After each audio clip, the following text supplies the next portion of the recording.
जय जगन्नाथ सांग माने नमस्कार। चलतु आज शुणा केदारनाथ का गुप्त रहस्य। चलतु आरंभ करवा। केदारनाथ किए केमिति एक षंढ मुंडरू शिवलिंगर होइथिला प्रकट। सर्वप्रथम किए केदारनाथ को दर्शन करथिले। आसंतु जानिबा संपूर्ण खबर। केदारनाथ का गुप्त रहस्य। भारत देशर हिमालय महार पर्वत रे अवस्थित प्रभु श्री केदारनाथ भव्य मंदिर।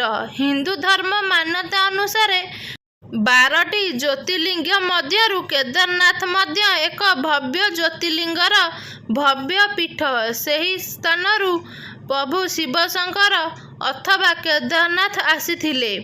केमिति कौन रही एहार पौराणिक मत। आसंतु जानिबा। महाभारत युद्धर शेष समयर पंचुपांडव को प्रभु श्रीकृष्ण तत्वावधान सेमाने महाभारत युद्ध विजय लाभ कले। एहापरे पंचुपांडव भितरु ज्येष्ठ भ्राता युधिष्ठिर को हस्तिनापुर राज्य रे राजसिंहासन रे राजभूषिका कराई गला। से सुचारू रूपे हस्तिनापुर को संभाळुथिले। एमिति अनेक दिन बीतीगला।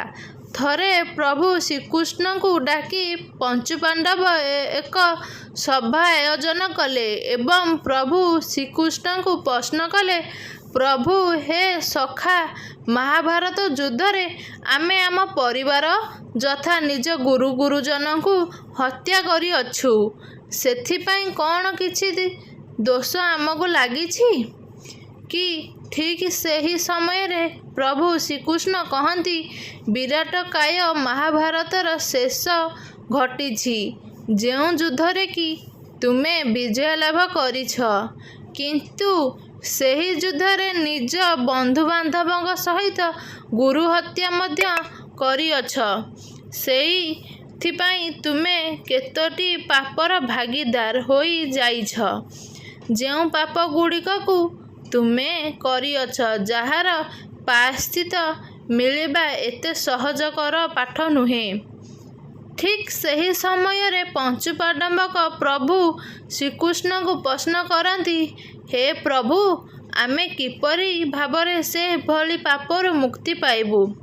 आमको किछि पथ दर्शन करांतु। प्रभु श्रीकृष्ण उत्तर रे कहती, एपरि पापरु मुक्ति पाइबाकु हेले तुमको प्रभु शिवशंकर चरण को जाओ। सेही एका तुम पापरु तुम मानकु मुक्ति देई पारिबे। एहा परे सभा भग्न हैला। प्रभु श्रीकृष्ण चलीगले। पंचुपांडवंक मन भितरे सृष्टि हैला केमिति सेमाने से पापरु मुक्ति पाइबे एवं प्रभु शिवशंकर को दर्शन लाभ करि पारिबे। सेमाने अनेक विचार विमर्श कले। शेषरे सेमाने निष्पत्ति नेले जे प्रभु शिवशंकर को कौनसी प्रकारे खोजी तांकर चरणामंद हेबा पाई। किछि समय परे सेमानंकु सूचना आसिला जे प्रभु श्रीकृष्ण निज देह त्याग करी तांक परम धाम को चली जाइछंती। एहा परे सेमाने काहाकु साहाय्य लोड़िबे? एहा परे सेमाने आउ कौन करिबे? एकाठी होई निष्पत्ति नेले जे राज परिषद को राजभार देई सेमाने प्रभु शिवशंकरंकर संधान रे जिबे। पृथ्वी भ्रमण रे चली गले। जेतेबेले सेमाने हस्तिनापुर छाडिले, पंचुपांडव को सहित द्रौपदी को मध्य संगरे नेई गले।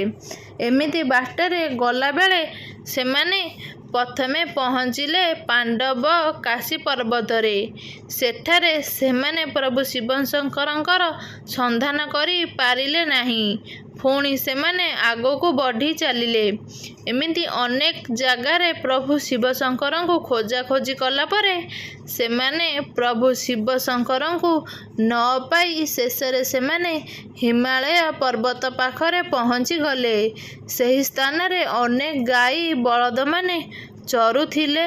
प्रभु शिवशंकरंकर पांडव मानकु देखि गोटिए षंढ देह को चली जाई लुचिबाकू चेष्टा कले, किंतु ପଞ୍ଚୁପାଣ୍ଡବଙ୍କୁ କାହିଁ ସନ୍ଦେହ ହେଲା ଯେ ସେହି ଷଣ୍ଢମାନଙ୍କ ମଧ୍ୟରେ କୌଣସି ଏକ ଷଣ୍ଢ ଦେହରେ ପ୍ରଭୁ ଶିବଶଙ୍କର ବିରାଜମାନ କରିଛନ୍ତି।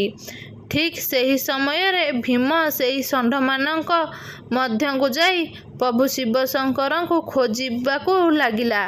ଭୀମ ସେହି ଷଣ୍ଢମାନଙ୍କୁ ଖୋଜିବା ସମୟରେ ପ୍ରଭୁ ଶିବଶଙ୍କର ଯେଉଁ ଷଣ୍ଢ ଦେହରେ ପ୍ରବେଶ କରିଥିଲେ ସେହି ଷଣ୍ଢଟି ଯାଇ ଏକ ଜାଗାରେ ଲୁଚିବାକୁ ଲାଗିଲା।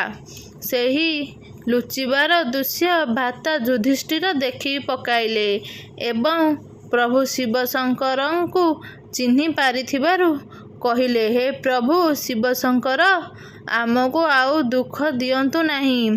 ବହୁତ ଖୋଜାଖୋଜି ପରେ ଆମେ ଆପଣଙ୍କୁ ପାଇଅଛୁ ଓ କହିଲେ ଆପଣ ଲୁଚିଥିବାର କାରଣ ଆମେ ଜାଣିଛୁ। ଆମେ ପାପ କରିଥିବାରୁ ତୁମେ ଆମକୁ ଦେଖାଦେଉ ନାହଁ। ଏମିତି କଥାବାର୍ତ୍ତା ପରେ ଷଣ୍ଢଟି ଜୋରରେ ଯାଇ ଭୀମଙ୍କ ପାଦଦେଶରେ ଆଘାତ ଦେଲେ। ଠିକ୍ ସେହି ସମୟରେ ଭୀମ ବହୁତ ଚତୁରତାର ସହିତ ସେହି ଷଣ୍ଢର ଲାଞ୍ଜକୁ ଧରି ଟାଣିବାକୁ ଲାଗିଲେ। କିନ୍ତୁ ଷଣ୍ଢଟି ଗୋଟିଏ ଜାଗା ପର୍ବତ ପାଦଦେଶରେ ନିଜ ମୁଣ୍ଡକୁ ଲୁଚାଇ ଦେଲେ। ଯେତେ ପ୍ରଚେଷ୍ଟା କଲେ ମଧ୍ୟ ଭୀମ ସେହି ଷଣ୍ଢଟିକୁ ବାହାରକୁ ଆଣି ପାରିନଥିଲେ। ଶେଷରେ ସେହି ଷଣ୍ଢର ମୁଣ୍ଡ ଆଉ ଗଣ୍ଡି ଦୁଇ ଭାଗ ହୋଇଗଲା। ସେହି ମୁଣ୍ଡଟି ଯାଇ ଗୋଟିଏ ସ୍ଥାନରେ ପଡ଼ିଲା। ଯେଉଁ ସ୍ଥାନରେ ସେହି ଷଣ୍ଢର ମୁଣ୍ଡଟି ପଡ଼ିଲା ସେହି ସ୍ଥାନରେ ଏକ ଶିବଲିଙ୍ଗ ପ୍ରକଟ ହେଲା ଏବଂ କିଛି ସମୟ ପରେ ସେହି ଶିବଲିଙ୍ଗରୁ ପ୍ରଭୁ ଶିବଶଙ୍କର ପ୍ରକଟ ହେଲେ ଏବଂ ପ୍ରଭୁ ଶିବଶଙ୍କରଙ୍କୁ ଦର୍ଶନ କରି ପଞ୍ଚୁପାଣ୍ଡବ ନିଜ ପାପ ବିଷୟରେ ଅବଗତ କଲେ। ପ୍ରଭୁ ଶିବଶଙ୍କର ପଞ୍ଚୁପାଣ୍ଡବଙ୍କ ଭକ୍ତି ଭାବକୁ ଦେଖି ଶେଷରେ ପଞ୍ଚୁପାଣ୍ଡବଙ୍କୁ ସେହି ପାପରୁ ମୁକ୍ତି ଦେଲେ। ଯେଉଁ ମୁଣ୍ଡଟି ସେହି ସ୍ଥାନରେ ପଡ଼ିଥିଲା ଆଜି ମଧ୍ୟ ସେହି ମୁଣ୍ଡ ଗୋଟିଏ ପଥର ଆକାରରେ ହିମାଳୟ ଗର୍ଭରେ କେଦାରନାଥ ମନ୍ଦିର ଆଜି ମଧ୍ୟ ସେହି ପଥରଟି ପୂଜା ପାଉଛି। ଏହାପରେ ପଞ୍ଚୁପାଣ୍ଡବ ସେହି ଶିବଲିଙ୍ଗକୁ ସେହି ସ୍ଥାନରେ ପୂଜା କରିବାକୁ ଲାଗିଲେ ଏବଂ ପ୍ରଭୁ ଶିବଶଙ୍କର ପଞ୍ଚୁପାଣ୍ଡବଙ୍କୁ ସ୍ୱର୍ଗର ମାର୍ଗ ଦେଖାଇ ଦେଲେ। ସେଇଥିପାଇଁ କେଦାରନାଥ ମନ୍ଦିରକୁ ମୁକ୍ତିର ପୀଠ ମଧ୍ୟ କୁହାଯାଏ। ଏହାପରେ ପ୍ରଭୁ ଶିବଶଙ୍କରଙ୍କର ପୂଜା ଅର୍ଚ୍ଚନା କରିବା ପାଇଁ ସେମାନେ ଅର୍ଥାତ୍ ପଞ୍ଚୁପାଣ୍ଡବ ପ୍ରଭୁ ଶିବଶଙ୍କରଙ୍କ ଏକ ଭବ୍ୟ ମନ୍ଦିର ନିର୍ମାଣ କଲେ। ଏ ଥିଲା କେଦାରନାଥ ମନ୍ଦିର ପ୍ରତିଷ୍ଠା ଏବଂ ଜ୍ୟୋତିର୍ଲିଙ୍ଗ ପ୍ରତିଷ୍ଠାର ଗୁପ୍ତ ରହସ୍ୟ। ଏହି କେଦାରନାଥ ମନ୍ଦିରକୁ ନେଇ ଅନେକ ରୋଚକ ରହସ୍ୟ ଯୋଡ଼ି ହୋଇ ରହିଛି। ଯେମିତି, ଯଦି କେହି କେଦାରନାଥ ଦର୍ଶନ ଅଭିଳାଷ ହୋଇ କେଦାରନାଥ ଯାତ୍ରା କରେ ଏବଂ ବାଟରେ ଗଲା ସମୟରେ ତାର କୌଣସି ପ୍ରକାରେ ମୃତ୍ୟୁ ହୁଏ, ତାହେଲେ ସେ ପୁନର୍ଜନ୍ମ ନିଅନ୍ତି ନାହିଁ। ସେ ସବୁଦିନ ପାଇଁ ମୁକ୍ତି ପାଇ ଯାଇଥାନ୍ତି। ଯେତେବେଳେ ମନ୍ଦିର ପ୍ରତିଷ୍ଠା ହୋଇଥିଲା ପଞ୍ଚୁପାଣ୍ଡବ ପ୍ରଭୁ ଶିବଶଙ୍କର ଅର୍ଥାତ୍ କେଦାରନାଥଙ୍କୁ ଘିଅ ଏବଂ ଚଣା ଡାଲି ନେଇ ନୈବେଦ୍ୟ ରୂପରେ ଅର୍ପଣ କରୁଥିଲେ। ସେଇଥିପାଇଁ ଆଜି ମଧ୍ୟ ଚଣା ଡାଲି ଘିଅ ଅର୍ପଣ କରି ପ୍ରଭୁ ଶିବଶଙ୍କରଙ୍କୁ ମୁଣ୍ଡିଆଟିଏ ମାରନ୍ତି। ଏହି ମନ୍ଦିରରେ ଗୋଟିଏ ଦୀପ ଅଛି। ସେହି ଦୀପକୁ 6 ମାସ ପର୍ଯ୍ୟନ୍ତ ଜଳିବାକୁ ପଡ଼ିଥାଏ। 2013 ମସିହା କଥା। ଥରେ ହିମାଳୟ ପର୍ବତ ଦେଶରେ ଏକ ବଡ଼ ଧରଣର ବାତ୍ୟା ହୋଇଥିଲା, ଯାହାଦ୍ୱାରା କି ଅନେକ ଧନଜୀବନ ନଷ୍ଟ ହୋଇଯାଇଥିଲା। କିନ୍ତୁ ଏହି ମନ୍ଦିରକୁ କୌଣସି ପ୍ରକାରର ପ୍ରଭାବ ପଡ଼ିନଥିଲା, କାରଣ ମନ୍ଦିର ପଛପଟେ ଏକ ପଥର ରହିଯାଇଥିଲା। ଯେଉଁ ପଥରଟି ସମ୍ପୂର୍ଣ୍ଣ ଜଳରାଶିକୁ ଦୁଇ ଭାଗ କରି ଦୁଇଟି ଦିଗକୁ ଛାଡ଼ି ଦେଇଥିଲା। ସେଇଥିପାଇଁ ମନ୍ଦିରକୁ କୌଣସି ପ୍ରକାରର ପ୍ରଭାବ ପଡ଼ିନଥିଲା ଏବଂ ସେହି ମନ୍ଦିରକୁ ଭୀମ ପଥର ବୋଲି କୁହାଯାଏ। ଏ ଥିଲା ଏହି ମନ୍ଦିରର କିଛି ରୋଚକ ରହସ୍ୟ। ଏମିତି ଅନ୍ୟ କୌଣସି ମନ୍ଦିରର ରହସ୍ୟମୟ କଥା ଜାଣିବା ପାଇଁ ଆମ ଚ୍ୟାନେଲ ସାଇ ଓଡ଼ିଆ ଷ୍ଟୋରିକୁ निहाती सब्सक्राइब करंतु। जय जगन्नाथ। कमेंट बॉक्स रे निहाती जय केदारनाथ बोली लिखंतु। जय जगन्नाथ।